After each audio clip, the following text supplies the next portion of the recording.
runtii xaaladaha caafimaad ee ugu badan ee dhimirka aad ay u fara badan yihiin. Waxaa ka mid ah waxa loo yaqaano anxiety disorder oo walwalka iyo walbahaarka ah. Nambar 2 waxaa ka mid ah depressionka, xanuunada oo niyadjabka iyo qofka uu dareemayo. 3 waxaa kaloo leh waxa la dhahayo post traumatic stress waxay dhahaan afka qalaad, oo ah dhaawacyo qof soo gaaray, taasi oo marka dambe ku keento inuu isla hadlo ama walwal ku beerto. Sidoo kale xanuunada waalida ayaa ugu badan oo qofka dharka inuu tuurto, noocyada loo yaqaano schizophrenia. Waxyaabahaas oo dhan waxay ka mid yihiin xanuunada ugu badan. Waxaa kaloo jiro mid kale oo caan ah inta badan oo lagu baraarugsaneyn oo la dhahayo postpartum depression, oo ah hooyada markay dhasho in ay dareento depression inay gasho oo niyadjab, taas oo sababteeda ay tahayna hooyadii xilliga uurka leh inay heli waysay nafaqadii iyo daryeel fiican, kadib xataa xilliyadii ay dhalaysayna daryeel ay weysay. Marka waxyaabahaasaa ugu badan dabcan haa, waxyaabahaas oo dhan Soomaaliya way ka jiraan, waa waxa ugu badan oo Soomaaliya aan ku aragnay bukaanada. Waxaa kaloo jira xataa waxa loo yaqaano panic attack, oo qofka stress zaid inuu dareemo oo faraha uu ka gariirayo, sidoo kalena wadna garaac uu lahaanayo iyo dhidid. Noocaas waxaa loo yaqaanaa panic attack. Asigana uu ka jiraa pressureka qofka kacayo, gariiroo lahaana, dhididoo lahaana qofka, walwal zaid oo dareemaa.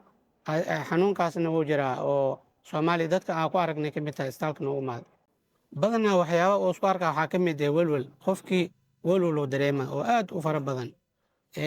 Wuxuu kaloo dareemayaa wadna garaac, wadnihiisa garaaca zaid, wadnaha garaac inuu ziyaado.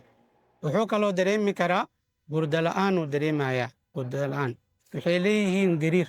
Panic attack wuxuu leeyahay gariir oo gacmaha inuu lahaado. Intaasaa ugu muhiimsan. Stresskaas, walwalkaas iyo garaac, wadna garaac, dhididna wuu lahaan karaa xanuunka panic attack.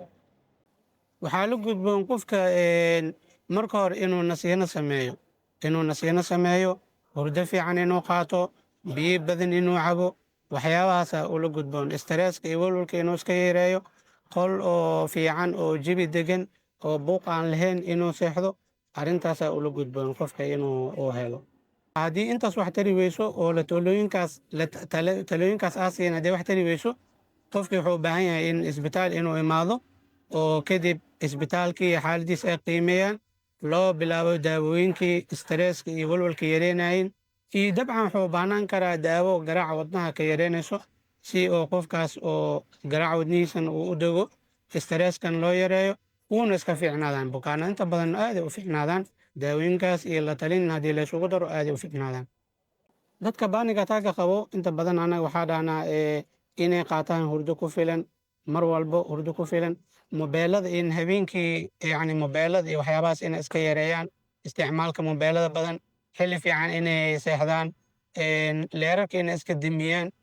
Maxaa la dhahaye waxyaabaha oo walwalka iyo walbahaarka abuuraya inay iska yareeyaan, inay aaminaan wax walba inay helayaan, Ilaahay inay tala saartaan.